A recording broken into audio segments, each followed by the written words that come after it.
इसके बाद जब यीशु ने जान लिया कि अब सब बातें तमाम हुईं ताकि नविश्ता पूरा हो, तो कहा कि मैं प्यासा हूं। मसीह यीशु के अजीम जलाली और बाबरकत नाम में आपकी सलामती हो।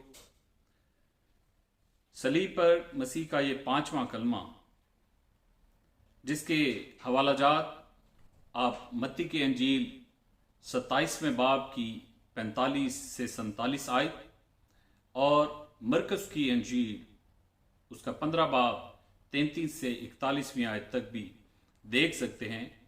लेकिन वहां पर एक थोड़ा सा फर्क हमें जो नजर आएगा वो ये हमें नजर आएगा, हम अगर मत्ती की इंजील में देखें उसके 27वें बाब की 45वीं आयत में, तो वहां पर लिखा है, और दोपहर से लेकर तीसरे पहर तक तमाम मुल्क में अंधेरा छाया रहा और तीसरे पहर के करीब यीशु ने बड़ी आवाज से चिल्लाकर कहा, एली एली लमा शबक्तनी, यानी ए मेरे खुदा तूने मुझे क्यों छोड़ दिया। फिर 47वीं आयत में लिखा है, जो वहां खड़े थे उनमें से बाज ने सुनकर कहा, ये एलिया को पुकारता है।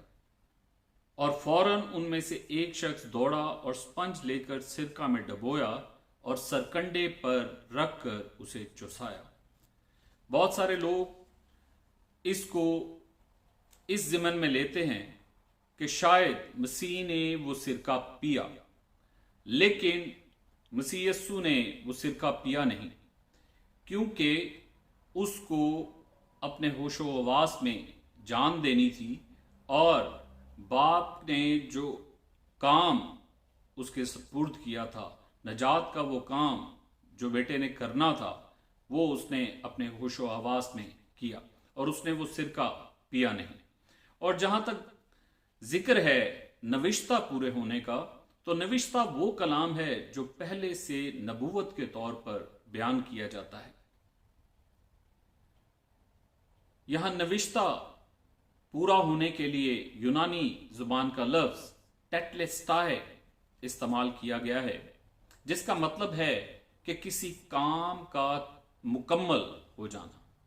मसीह यीशु ने जो उसके जिम्मे काम लगाए गए थे उसने सारे काम मुकम्मल किए, और जो खास काम, जिस काम के लिए मसीह यीशु इस दुनिया में आए थे, नजात का बड़ा काम करने के लिए, उन्होंने उसको मुकम्मल किया। तो ये भी एक नविश्ता की तकमील थी जो कि ज़बूर 69 में हमें नजर आता है। ज़बूर 69 उसकी 21वीं आयत में खुदाम के कलाम में यूं मरकूम है, उन्होंने मुझे खाने को इंद्रायन भी दिया और मेरी प्यास बुझाने को उन्होंने मुझे सिरका पिलाया। इंद्रायन जो है वो एक कड़वी जड़ी बूटी है जो दर्द की शिद्दत को जो है वो कम करती है। और मसीह यीशु सलीब पर जख्मों से चूर, जबकि उनके जिस्म से बहुत सा खून बह चुका, जख्मों की वजह से वो शदीद तकलीफ में मुब्तला थे, तो उनके उन जख्मों से बहते हुए खून की वजह से, क्योंकि उनको कोड़े मारे गए और उनकी पीठ पर रेगारियां बनाई गई, फिर उनके सर पर कांटों का ताज रखा गया जिसमें से खून बहा, फिर उनके हाथों और पांवों में कील ठोंके गए, उनमें से भी खून बहा। तो यकीनन एक इंसान होते हुए मसीह के जिस्म से इतना खून बह चुका था कि यकीनन उनको प्यास लगी। यहां पर एक और मिसकंसेप्शन है, बहुत से लोग इसको इस तरह लेते हैं कि शायद वो रूहानी प्यास की बात कर रहा था। नहीं मेरे अजीजों, वो यकीनन जिस्मानी तौर पर कमजोर हो चुका था और ये जिस्मानी दुख का कलमा था, उसको वाकई ही में प्यास लगी थी, लेकिन उसने सिरका नहीं पिया। यहां प्यास के लिए यूनानी जुबान का लफ्ज डिप्सो इस्तेमाल किया गया है, जिसका मफहूम प्यास लगना है। یہ لکھا ہے کہ سب باتیں تمام ہوئیں، تو اس کا مطلب یہ بھی ہے کہ مسیح یسوع کے سپرد جو کام کیے گئے تھے وہ انہوں نے مکمل کیے۔ خدمت کا جو کام مسیح کے سپرد کیا گیا تھا وہ انہوں نے مکمل کیا۔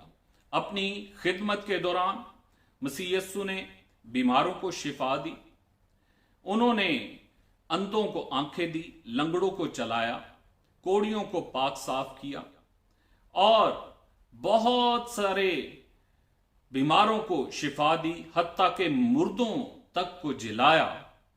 اس کے بعد مسیح یسوع نے اپنی جسمانی ذمہ داریوں کو، دنیاوی ذمہ داریوں کو بھی پورا کیا، اور اپنے رشتوں کا خیال رکھتے ہوئے اس نے اپنی ماں کو ایک ذمہ دار شاگرد کے حوالے بھی کیا۔ یہ وہی مسیح ہے جو 40 سال تک بیابان میں بنی اسرائیل کو پانی پلاتا رہا چشمہ بن کر، اور اسی کی بابت یسایہ نبی 55 باب اور اس کی پہلی آیت میں فرماتے ہیں، اے سب پیاسو پانی کے پاس آؤ، اور وہ بھی جس کے پاس پیسہ نہ ہو۔ مسیح یسوع آب حیات کا چشمہ ہے جو مفت پانی پلاتا ہے۔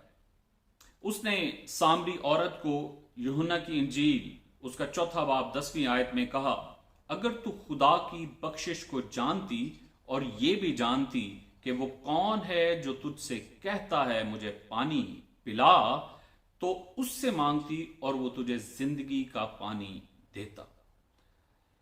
میرے عزیزو، مسیح نے اپنے ہوش و حواس میں اپنے سارے دکھ سہے ہیں، اور اس نے صلیب پر جو ہے وہ اپنی جان اپنے ہوش و حواس میں دی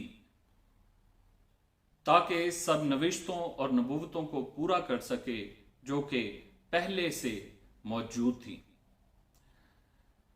مسیح یسوع نے پیاس سہی تاکہ ہم پیاسے نہ رہیں۔ اس نے ہمیں مفت نجات کا پانی پلانے کے لیے ایک بڑی قیمت ادا کی ہے۔ وہ ہمیں جیون کا پانی پلانے کے لیے اس دنیا میں آیا۔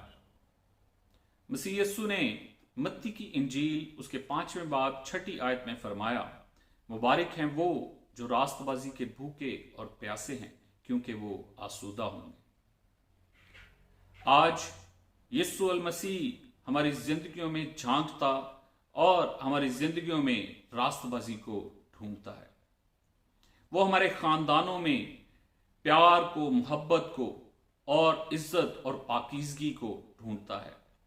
میرے عزیزو، ہم آج اس کلمہ کے وسیلہ سے یہ سیکھنے والے ہوں کہ مسیح یسوع ہماری خاطر صلیب پر موا اور ہماری خاطر اس نے پیاس سہی، تو ہم اس کی راست بازی کو اپنے پورے دل، اپنی پوری جان اور اپنی پوری عقل سے پورے کرنے والے ہوں، اور اس راست بازی میں ہمیشہ قائم رہنے والے ہوں۔